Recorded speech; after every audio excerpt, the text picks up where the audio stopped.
Amid an international squabble over racing rules, Porsches dominate the 24 hours of Daytona. Midget cars produce giant action in Pontiac, Michigan's Silverdome. And 70,000 fans thrill to the Supercross Series opener. These stories and more on Motorweek Illustrated. Hi, I'm Dave Despain. I'd like to open this week with a big thank you to all of you who wrote in or called welcoming Motorweek Illustrated to the air. Well, we hope you're going to keep right on talking to us, too. Tell us what you like. Tell us which little bite of that big motorsports pie you think tastes best. You tell us that, and then we'll go out and get it for you. With that, let's go straight to the action. The 20th annual Daytona 24-hour Pepsi Challenge. Worldwide, the endurance road racing picture has never been so cloudy. Everyone arguing over rules. But last weekend, they stopped fussing long enough to run a great race. The 24-hour had a magnificent field. All the biggies, Porsches, Rondeaus, Lolas from Europe, Mazdas and Datsuns from Japan, Ford Mustangs, Chevy Camaros and Corvettes, a Pontiac, even an AMC Spirit. The big surprise, a March with a Chevy engine on the pole. They ran twice around the clock, and it was a Porsche parade for the 6th straight year. John Fitzpatrick and David Hobbs grabbed the lead. John Paul, Jr. and Sr. with two-time winner Rolf Stomlin quickly challenged. Al Holbert, Bruce Levin, and Hurley Haywood were front runners. But the pole-sitting March didn't last very long. Jim Truman ran out of gas, and teammate Bruce Canepa was forced to play service station attendant. The race, which saw only 3 different leaders, was taken over by the Pauls and Stomlin just before dark. Their blue and yellow 935, built in Atlanta, dominated through the night and into the dawn. A lot of cars that were supposed to figure didn't. They included the French Rondeaus, last year's IMSA championship-winning Lola, and the one surviving March. Street tires are a big thing in this race. The 2-car TA Comp Porsche 924 Turbo Carrera team ran on BF Goodrich radials. Car owner Deborah Gregg's late husband Peter ruled IMSA racing in the 70s. At the finish, Porsche dominance was led by the Pauls and Stomlin. Top finishing American car, a Camaro. Tom Neal, Nelson Silcox, and Tom Riggins, 8th on Goodyear Street radials. Kathy Rude, the event's first female class champ, and for the winners, a new record. Well, we thought out near the end that we could go for the record, and so in the last 15 minutes, we screwed it up a little bit and ran some decent laps, and I guess we did get the record. Well, with all that racing action wrapped up, CBS Motorsports editor, Motorweek's own Ken Squire, offered these observations. Here at the 24 Hours of Daytona, a couple of thoughts.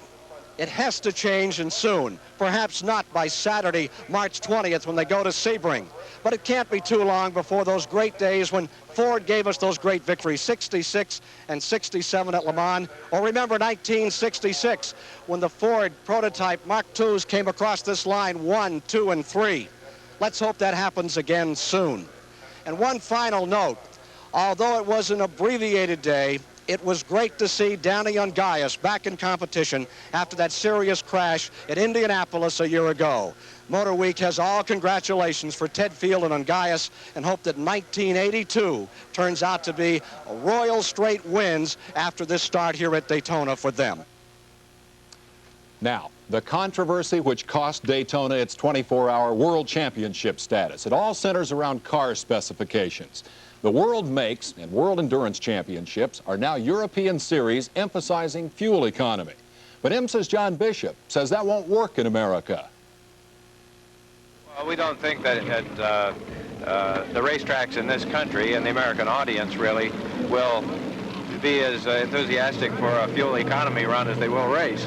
That's just about the size of it. Even in the same cockpit, opinions differ. Daytona co-drivers and former Le Mans winners Bob Aiken of the U.S. and Derek Bell of England.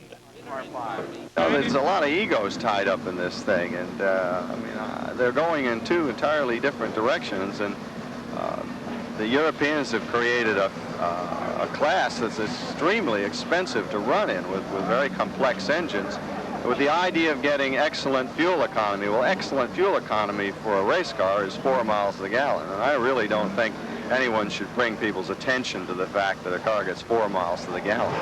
You know, I think they could call it it's an economy run. I think it's a bit unfair to call it that. I think we in motor racing have got to show the world, or show the public, that we're prepared. We've got to think about the energy crisis, and we can't just gay abandon, squander thousands of gallons of fuel on a sport. I think if we show that we're prepared to sort of knuckle down a bit and economize, I think then we do motorsport a lot of favors.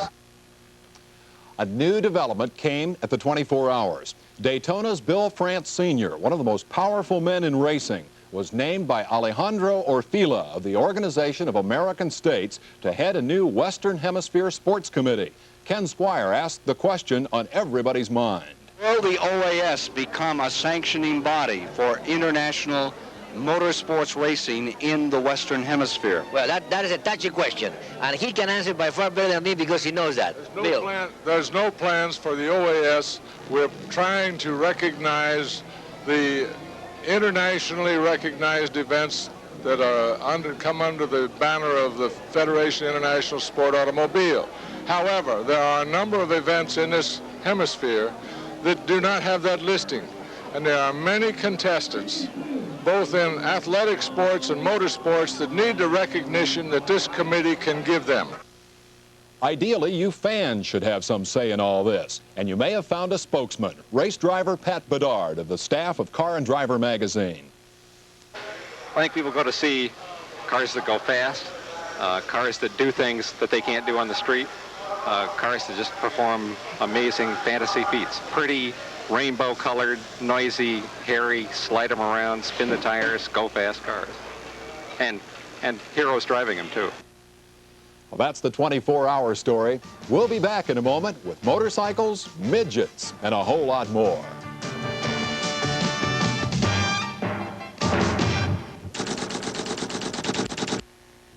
It was a record-shattering night last Saturday, California's Anaheim Stadium. 70,000 fans. That's 6,000 more than have ever seen a Rams game there. They turned out for the AMA Supercross Kickoff 82. Our Steve Evans was there. It's quiet down here now, Dave, in the motocross trenches on the floor of Anaheim Stadium. But there were moments tonight, many of them, when you could not hear the motorcycles over the roar of 70,000 people, the largest crowd to ever see a motorcycle race in this country. And here's some of the reasons why the fans were cheering their hearts out. 80 of America's top motocross stars, all the big factory heroes, competing on a course that was designed, I think, by the Marquis de Sade, a bike-breaking, body-punishing one-mile course. It was just absolutely unbelievable. When it came to the main event, the Honda barrage continued, with Darrell Schultz getting the lead, Donnie Hansen right behind him, and Kawasaki-mounted Jeff Ward in third.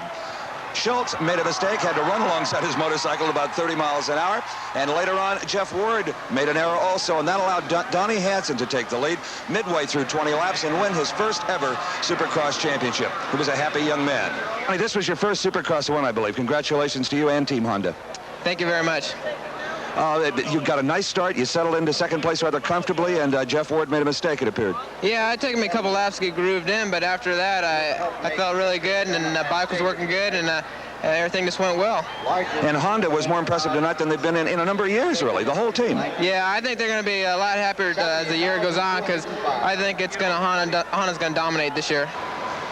From Anaheim Stadium for Motorweek Illustrated, this is Steve Evans reporting on Supercross Kickoff 82, the opening event of the Wrangler Series. Interesting footnote, the Golden State Motocross Series at Prairie City, California, Sunday. Team Honda flew its men all up there after the Supercross, which was a surprise move, and it paid off. O'Mara undefeated in that 125 class. This Lachine kid, 15 years old. 250 division, a runner-up finish, and Hansen now shares the series lead with Yamaha's Bob Hanna. He stayed at Anaheim. Young Larson finally beat Lackey after 4 weeks of trying. Lackey, the Grand Prix veteran, and they swapped the lead 11 times in the final moto. Now, I want you to try and guess this guy's age. Texas rancher Mike Kidd. He's #1 in Grand National motorcycle racing. His season opens tonight in the Houston Astrodome.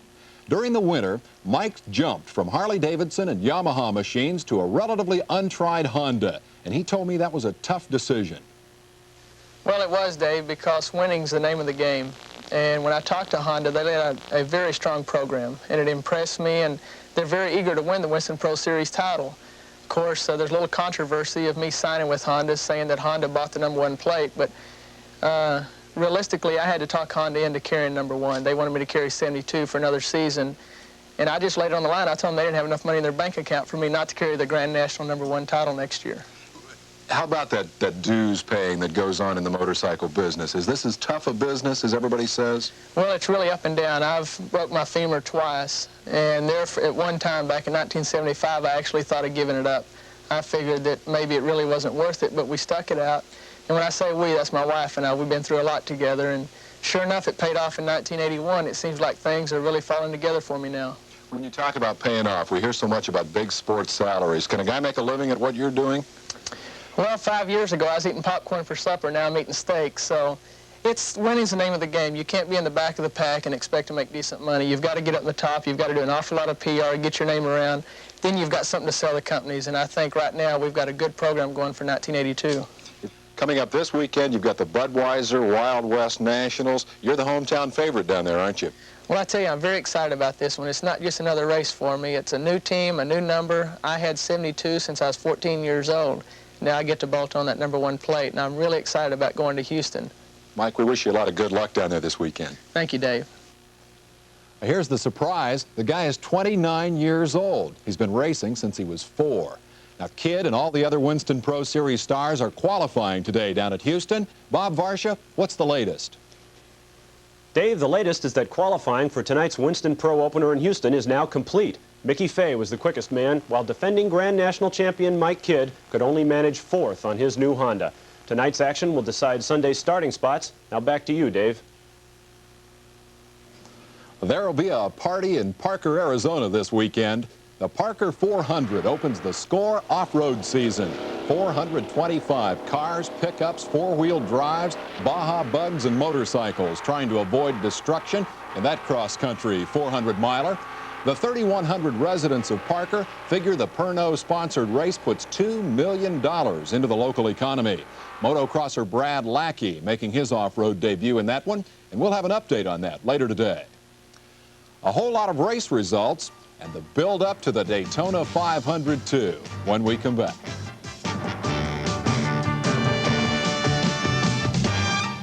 There's nothing like a Midwest blizzard to make motoring a real adventure. Our Larry Nuber took 36 hours for a 5-hour trip home from Pontiac, Michigan last week. The race was indoors, but the weather was still a factor. At the Pontiac Silverdome, it was the second annual Heroes versus Outlaws, the nation's most outstanding midget race drivers from coast to coast. But for the second year in a row, the racetrack stole the headlines again away from all of the competitors. Last year, the temporary dirt track pulverized into a dust storm, so this year Dow Chemical was ready to prepare the surface, but nobody anticipated this winter. The dirt stored outside was rock frozen and nothing could penetrate. So at midweek prior, everybody was called and told, bring your pavement tires. This year's cement surface became surprisingly competitive by feature time. Oskey, Haywood, and Bish were there from the west. Ciccone, Coy, Rogers, the Fenoros from the east. The Midwest contributed Vogler, McClellan, Mockler, and the Knuckles brothers. But a dark horse took home the big $3,500 first prize. Starting from the outside pole, Dave Wunrow darted across the track and concentrated his way around for the final 50 excruciatingly long laps. You know, there's one question that you're going to have to answer, so let's let you answer it. What about those who would say, yeah, but he won it from the front row? Anybody who says that has never started on the front row and won it. I'll tell you, those are the longest races you've ever run in your life. I didn't want to think about the white flag. I kept thinking the white flag's never going to fly. Quit thinking about it. Just concentrate on going around the racetrack. Whatever you do, if you think about the white flag, you know you're not going to finish. So just keep right on going, doing what you're doing. It must be working. And so for the second year in a row at the Silverdome, the track is the biggest story and a surprise winner. From Pontiac, Michigan, reporting for Motorweek, I'm Larry Nuber.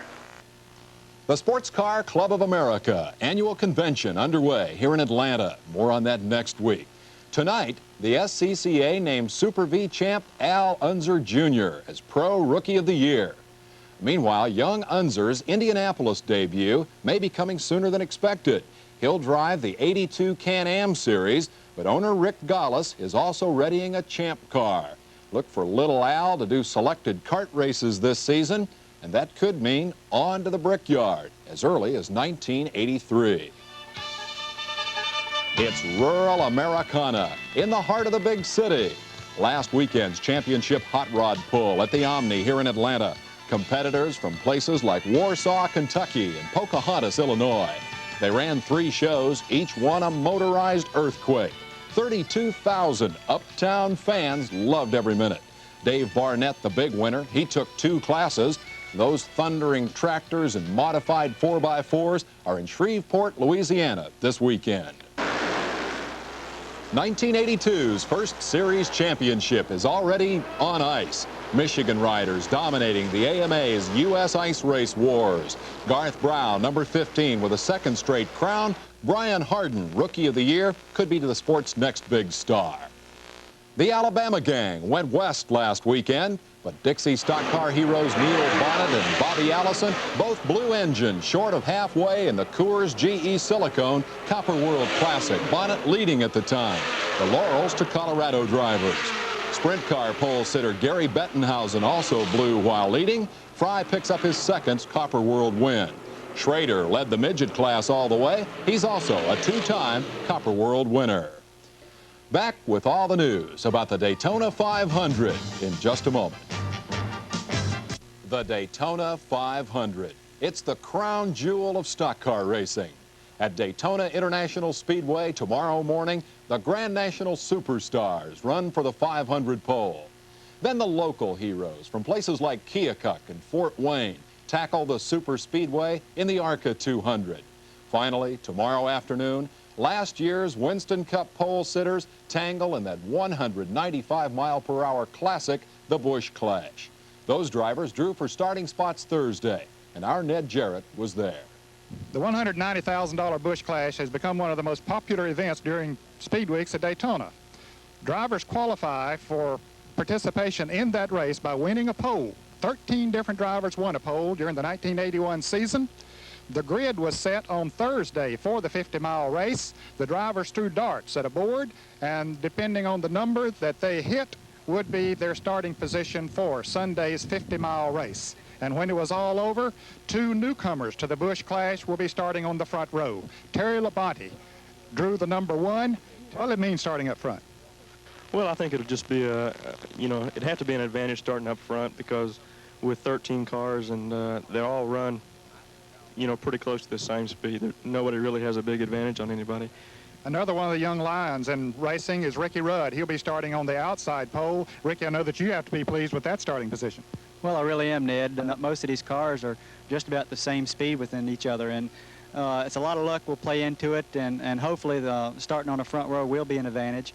Well, Dave, the strategy is a little bit different for the Busch Clash than it will be for the Daytona 500 because it is only 20 laps, and the fact that they have not had practice time with their cars set up ready to race. And that could make a big difference because the short practice that they had prior to the 50-miler has been setting their cars up for qualifying for the Daytona 500. It's always a very interesting event. Who will win the 500 pole tomorrow? We'll take 3 guys against the rest of the field. Benny Parsons, Darrell Waltrip, or a dark horse, because he's not a hotshot qualifier, Richard Petty. And we'll pick the speed at 195.6 miles an hour. A new generation of drag racing cars making a debut this weekend at Pomona, California. Steve Evans has a report on the NHRA Winter Nationals next week. But let's find out what's happening there right now from Bob Varsha. Dave, today's qualifying at the NHRA opener in Pomona has an international flavor. Aussie Jim Reed grabbed the top fuel with an amazing 244 miles per hour. Canadian Frank Holly ruled the funny cars, while Lee Shepard of Arlington, Texas grabbed the Pro Stock Quick ET. Meanwhile, the Score 400 has a 2-wheel winner. Bob Ballantyne on a Honda covered the 280 miles, averaging over 57 miles per hour. At the halfway mark, Jack Johnson is up by 8 minutes in a 4-wheeler. The Champion Racer of the Week. That's an award that's turning out to be a lot of work, but also a lot of fun for the MI editorial board. Our winner this week drove the winning car in the 24 Hours of Daytona Classic. Hard to pick just one guy off a 2 or 3 driver team, but this young man is truly remarkable. It was just a year and a half ago that he first climbed in a GT car, and he won that first race. A leading contender for the IMSA title, a winner at Daytona. In recognition of his potential for a brilliant career, Motorweek names John Paul Jr. the Champion Spark Plug Racer of the Week. John, it's a pleasure to have you here in our studio tonight. Congratulations, first of all, on the Daytona win. I got to think it's been an exciting week for you. Well, thank you very much. It has been quite exciting, and the momentum isn't over yet, and we try and carry it on to the next couple of races down the line. Your dad's your co-driver and obviously your coach. Tell me about that relationship. When did you get involved in racing? When did he actually let you start driving?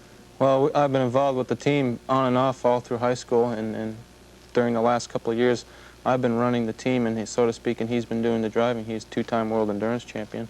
And the last 2 years, he gave me a chance behind the wheel of some amateur races and finally put me in the big car, and I'm considerably faster. I don't want to get him mad at me, but we do a good job, and basically we've changed jobs since then, so the last year or so I've been doing most of the driving. You're only 21 years old, and your career has been comparatively short. Tell me about the pressure. Do you feel like you're under more pressure because you're this young lion, this young superstar? Well, last year I was under a lot of pressure to show well against most of these guys. They've all been driving basically before I was born, so I've had a lot to learn in a short period of time, but they're all super gentlemen, and they've been very helpful up until the fact that now that I'm leading, they don't give me the help anymore. The pressure's been on to do well, to show well, and unfortunately we didn't have much chance to do well last year, but we brought it all together the last two races, and we've carried the momentum this year, and we're going to do well in IMSA racing this year. You've had so much so fast. Where do you go from here? What are your plans? Well, Jeff Brabin once put it very nicely. Indianapolis is the ultimate race, the 500, and Formula One's the ultimate series. So I'd like to do the race in itself because I was born an hour from the track and grew up there, and also like to do Formula One because it's such a neat series. You got a birthday coming up, too. You'll be 22. Happy birthday. Thank you. John Paul Jr., Champion Racer of the Week. And finally tonight, retirement for 23-year racing veteran Brian Redman, Formula 5000 champ, king of Camel GT.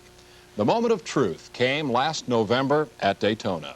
With only half a mile to go to the flag, a slower car had blown its engine, and I could see nothing at all, nothing. And I'm doing 210 miles an hour. I saw a slow car disappear in the smoke, and without me wanting to, my foot came off the throttle for a fraction of a second. Pure fear reaction in the saddest moment of my racing career. The first time I'd ever banked off through pure fear. It takes a lot of courage to be a racer. It takes even more to admit your own fear. Here's wishing Brian a happy retirement. Well, that's it, our second edition of Motorweek Illustrated. We welcome your opinions and suggestions. Hope you'll send them along to Superstation WTBS here in